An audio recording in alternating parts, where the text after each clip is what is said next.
Hey everybody, welcome to our very first AWE Nite SF event in collaboration with AWE New York and the Spatial team.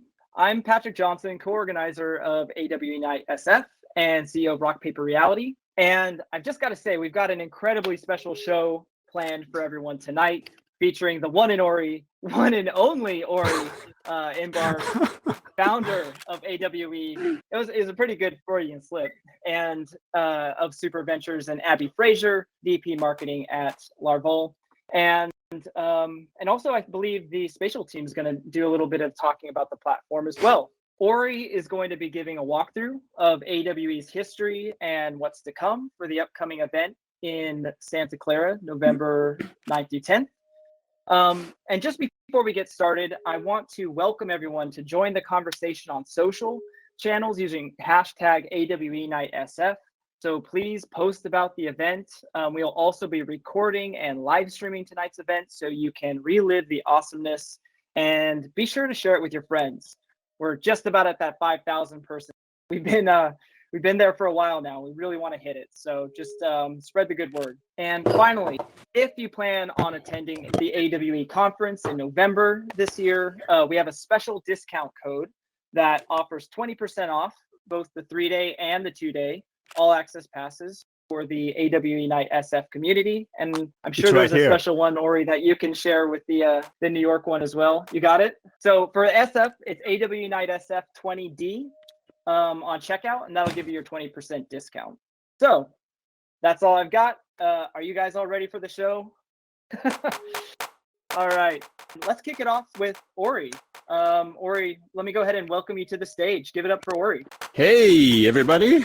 This is where we're starting the tour, so we want to gather around. You may stay seated so we can actually see everybody. Thank you for joining on Nite SF and New York City with Spatial. It's a very special meetup for us today. And it's not really, it was never about AWE. It's about the history of XR, but through the lens of the AWE conference, which we like to think has been kind of following the ups and downs of the industry and helped make a dent along the way. So as you can see here, we have a bunch of images. Instead of slides, I'm going to walk through them and tell the story. But let's keep it interactive. So I'm going to ask you questions. I want to hear people participating.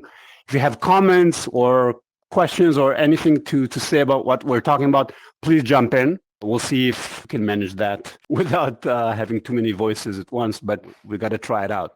I want to have just special thanks for the organizers of this meetup, Patrick, Tom, and of course, Wen and Myung, which put this incredible layout together. For me, it's going to be a huge thrill to go through that with you guys. Ready to get started? Woo! Woo! All right. Ooh, I can see myself. That's scary. No, please don't show it to me. All right. So we're going to start here. You see the start sign. And we're going to do a complete tour and then look into the future. So yeah, AWE started in 2010. As you can see, it was still called ARE, or Augmented Reality Event. A few entrepreneurs got together, decided that it's such an early stage in this industry that we have to join forces and get the people together and start advancing it. So T-Shoot, which you may know, Whirly, Andrea Lowry, which is here somewhere in the room, still with us 12 years later. We put it together. We had, like 300 people in a room. Very weird experience for the fact that, nobody really understood outside of that room. Nobody really had an idea what AR is about. And we were talking about, concepts, ideas, weren't really showing real products at the time. So it was pretty fun. And as you can see, we had this really awkward tagline, I are here, which up until today, we still don't know exactly what it means. But I guess the idea was that if up until now, nobody really heard about AR, AR is here now, and people need to start paying attention to it. I, of course, had my amazing cyberpunk glasses, which I still wear every conference to date. And yeah, it was awesome. By the way, as you can see here, we have plaques next to each image. So if you want to kind of read now or afterwards a little bit more to get more context about it. All right, so why did we start AWE, or ARE as it was first called, in 2010? What happened then that triggered the need for such an event? So let's look at our next panel right here. AR, of course, did not start then. It started in 1968 or 9, but then was hidden in labs all around the world. Just a few people were really passionate about it, were playing with it, were doing some cool stuff, like this amazing thing, which looks, I still like to say, looks ridiculous and awesome at the same time. Anyone can guess what this is? Ghostbusters? Ghostbusters? No, but it does look similar, that's right.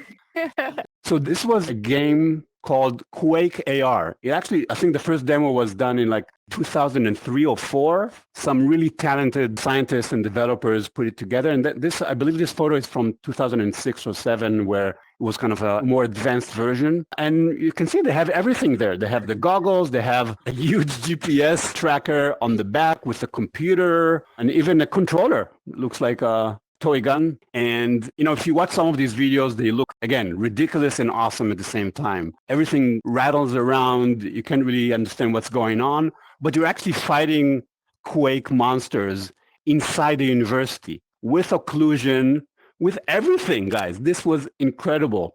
Of course, they were trying to productize it to make it, you know, something that can be sold to consumers. Was way, way, way too early for that. No computer power, not enough, you know, algorithms were not there. And of course, awareness level was 0 at the time. So it was pretty tough. You know, the iPhone at that time was not there, or Android phones were not there. So people used whatever devices they had. So this is the mobile device at the time, was pretty customizable. So you see, they added a camera, they added GPS, also all bunch of wires in the back. And that actually enabled you to walk in the room and scan it and be able to place AR content in there. So it actually worked. But again, who would use this, right? Nobody. So again, that's the world in 2010. Oh, sorry, up until 2010. And then I'm going to move to the next one.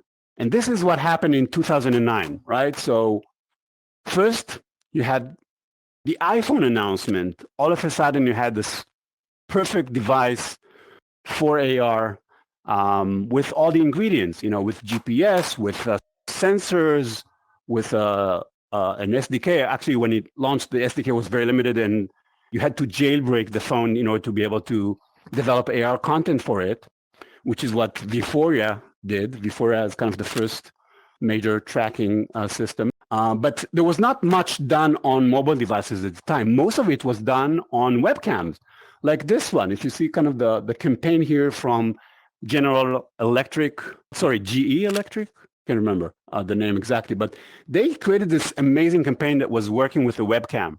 So you would point this paper that you could print yourself at home, and then this incredible scene unfolded to help educate people about you know, windmills and how you can use it for sustainability.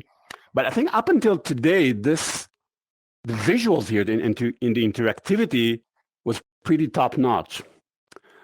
Of course, we had this little thing here. Android also popped up. And right away, a guy from Salzburg, Austria, created this incredible application called Wikitude, which allowed him, I mean, that video is still so cool. You can watch it on YouTube. He kind of points the Android phone to a hill 3 miles away, and it pulled information from Wikipedia and showed information about the castle on that hill. That was mind-blowing. Everybody kind of got really excited about that. You have, of course, this card with a baseball player on it. Anyone knows what company did this? Facebook, Google. Not Facebook or Google. This is from Total Immersion. Total Immersion was the top dog in 2009 and 10 in terms of AR. They were making the most money. They had the best technology. And at the time, they were the top dog. And then you have this cover for Esquire magazine. It wasn't the first, but it was the most talked about campaign in AR up until that point. Of course, with Robert Downey Jr. sitting in this position, made a lot of noise. And then, yeah, Google Goggles started at the time. That, of course, became Google Lens, and now it's really integrated into most of Google's products. But it started back then and was kind of the first glimpse into using visual search. I missed this one, Xbox Kinect, which was another big player in AR at the time. And it allowed, gesture interaction for activation, for campaign, and a bunch of things. So that's a lot of things that happened pretty much in 2009. And that was kind of the big trigger for AWE. We felt like an industry is being born and there's a need to really help make it happen. So let's take a look at the next panel right here. This is from Google Trends, and it shows how the interest in AR, just based on Google searches, was pretty much flatlined up until 2009. And then all of a sudden it skyrockets. Again, another another kind of reason for this, for AWE to be born. I want to point out this next slide, which is the the Fortune 1000 companies that actually attended the first AWE in 2010. And it's pretty amazing. I mean, you have companies here like Lockheed Martin and Boeing, which they've been doing AR way before anyone in the business world. And of course, we're kind of showing some of their work at the event. But also a bunch of consumer packaged goods like P&G, PepsiCo, Kimberly-Clark, that realized that there's a huge potential in using AR for enhancing their product packaging. Of course, you have, the big players, Qualcomm, Google, Amazon, Microsoft, they're all here, and they all stayed in it and invested a lot. Apple is still missing here, but they will come in a second. And all the other players, Adobe and Autodesk realized this is going to be the next 3D design tool. So you have to kind of get into it. So that's Fortune 1000 companies. Now let's look at the top dogs, which is in the next panel right here. These are all the companies that exhibited or spoke at AWE in 2010. Again, you can see Total Immersion as by far the number one, followed closely with Metaio. Total Immersion was a French company, Metaio a German company. They actually also started in about 2004. And by this time, they had, one of the best SDKs for mobile, as well as a browser, AR browser. And of course, Vuforia is here, just freshly acquired by Qualcomm. I would love to tell you the story about how I was involved in this step of kind of Vuforia becoming what it is, but we'll leave it for maybe afterwards when you have some more time. AR Toolworks, open source AR, which was cool. Of course, Wikitude, and then some other names that you may recognize but are not here anymore, like Layer, Crosshair. But here, Occipital, still going strong. Who else? Let's look at some of the acquisitions. 13th Lab, very, very strong SLAM capabilities out of Scandinavia. Anyone knows who acquired it? No one? I mean, you can choose from probably 3 or 4 companies that did most of the acquisitions since then. Facebook, Apple, Google, and Snapchat and Niantic, I guess. I mean, although Niantic at that point was not making acquisitions. So yeah, 13th Lab was acquired by Apple at the time, and it was kind of helped them advance their tech capabilities. And then, of course, Augmento, company that I founded back then, which later was acquired also. Anyone knows by whom? Apple, that's right. And that kind of became the foundation for ARKit. And then in the bottom, you can see a bunch of smart glasses companies. And amazingly, you have Lumos, Vuzix, and Digilens, which are still going strong, one of the leaders in the space. Others didn't make it so much. So that's kind of the where we were with the top dogs in AR back then. Now let's move to some of the people. These are all the speakers that we had back then. And you can see again that many of these names are still some of the top voices, top thought leaders in the space. You have, Paul Travers, CEO of Vuzix. You have Mark Billingers, of course, still one of the leading, and Stephen Feiner, one of the leading researchers in AR. Christine Perry, that founded the Area and one of the leading consultants in AR for Enterprise. and a lot more. You even have an investor, Kurt Westcott, which invested in Metaio and was talking about kind of his experience from an investor perspective. So do we have anyone from this list here today with us? Oh, Marco Tempest, of course. You miss Marco, the AR magician, which became a legend since then with, like a top TED speaker and so on, Avi Barzev. And on the art side, we have Ellen Papagiannis, which has been kind of one of the first major artists to focus their work on AR and still is going strong with that, as well as Amir Baradaran, which is also kind of one of the first artists that jumped on this bandwagon. I think we're running late, so let's move a bit quicker. I'm going to go to the next one. If you look at the interest in AR at that time, it was kind of flattening or going even down at some point. And the question is why? After this so much excitement around AR, why did that happen? Well, I think one of the main reasons is that the AR browsers became were kind of disappointing because the experience that was promised there was not good enough, especially in cities when you were pointing your phone up to see a restaurant and the restaurant was actually behind you. All these kind of things were kind of spelling some disappointment from AR until Google Glass. Google Glass, I like to say, is the best thing that happened for AR and also the worst thing that happened to AR. Best thing because, of course, the level of awareness skyrocketed at that time. Whenever I was traveling, the immigration officer asked, what do you do? And up until that point, I had to explain AR, and it was a very long and awkward discussion. But after this, when I would say, I'm in augmented reality, people would say, oh, like Google Glass. Here you go. So awareness definitely went to the sky here. But of course, we all know the flop in terms of the market acceptance of this. And that kind of created almost like a trough of disillusionment around smart glasses for a number of years. Okay. But let's move forward here into some of the glasses that were showing me some in 2013 in the market. Really cool looking glasses.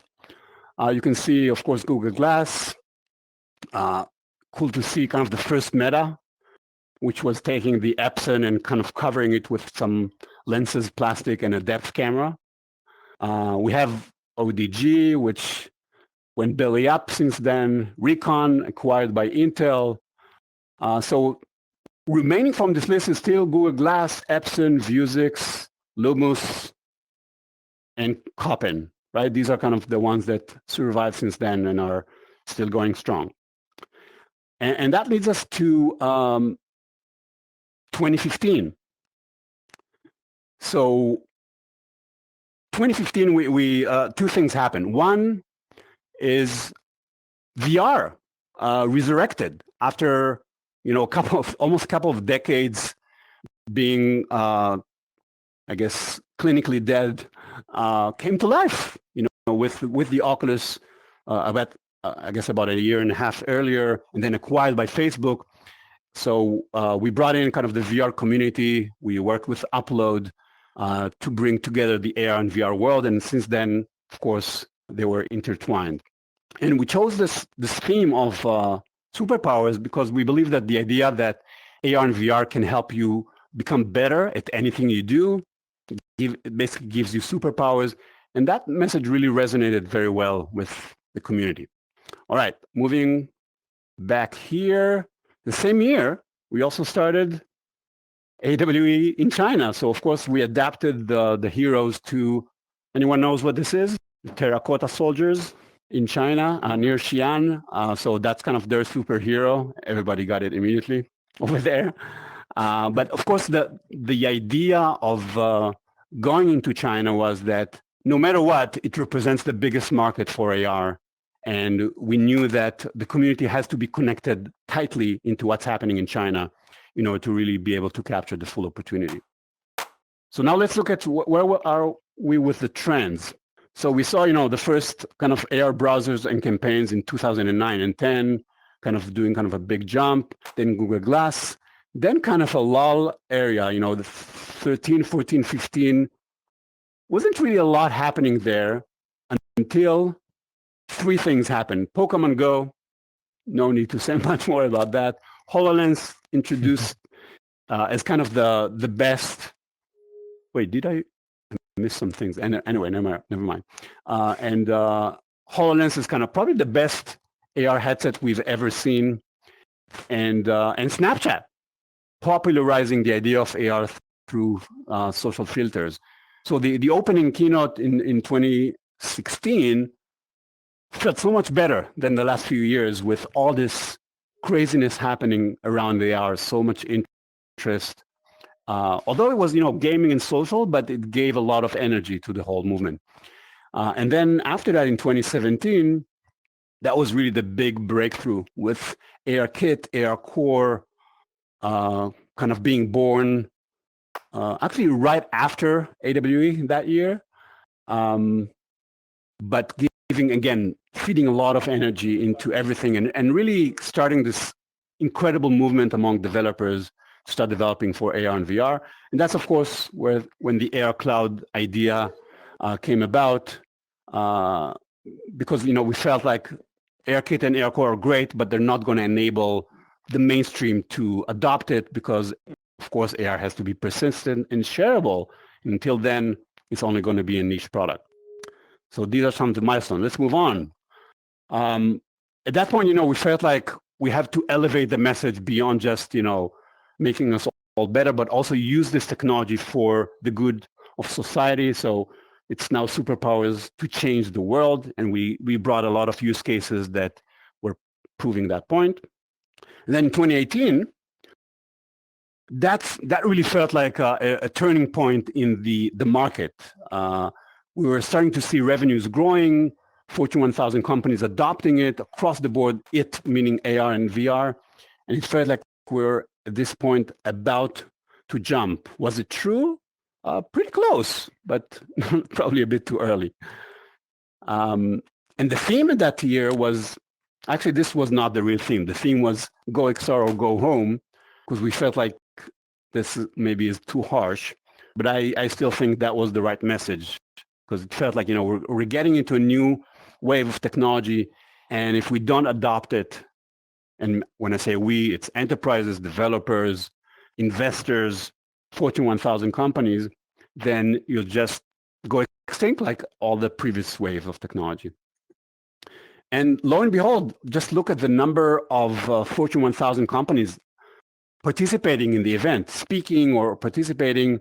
You see representation from almost every single industry. Pretty amazing list. So kind of to summarize, the growth of AWE from 2010, where it was just a tiny little corner in the convention center in Santa Clara, to occupying the entire space in 2019. And of course, that became kind of the main draw at this point, because people came in to try out all these amazing new gadgets. So we're almost completing the tour now.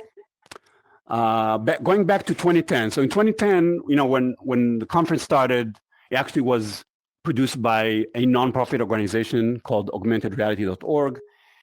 And we said, we have to find a mission that unifies the entire community, everyone in it. And that message was to advance augmented reality, to advance humanity, with a moonshot of inspiring, crazy number, 1 billion users of AR by 2020. By far the craziest prediction ever made. But incredibly, this is here from the Facebook F8 in 2019, where they announced that 1 billion people have tried AR experiences. This is just with Facebook, not even including Snapchat. So, you could argue these were not active users. I think today we're probably around the 600 million active users or getting there. Wow. But that's incredible that we actually achieved this goal.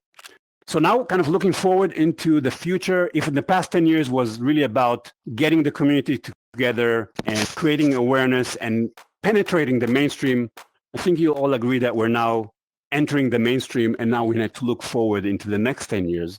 The next 10 years is what you can see here on the Spatial World front page, which is kind of an exercise that we did last year, try to envision, instead of taking step by step how we'll get to the future, let's look back from 2030. What's a world that we want to live in by then with the impact of AR and VR on all aspects of our lives? And again, here we can spend probably a day just arguing about this. The first question is, why would anyone use a newspaper in 2030? But, and the thing that you can see here is Zuck is still there, hasn't aged a day, which is another proof he's a robot.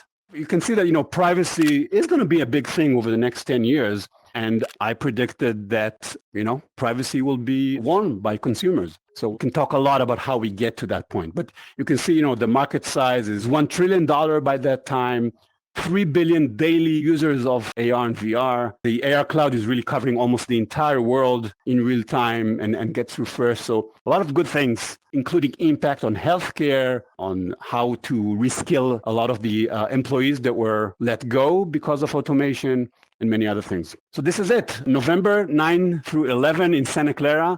The big thing I want to say about this is that it's going to be in person, not like this, which is what is getting everybody excited, and me too. We can try some new gadgets. We can meet each other. It's going to be fantastic. And again, you have this special discount code here you can use for a 20% discount. But if you want to speak, if you want to exhibit, this is a great time to submit online. Just go to our website.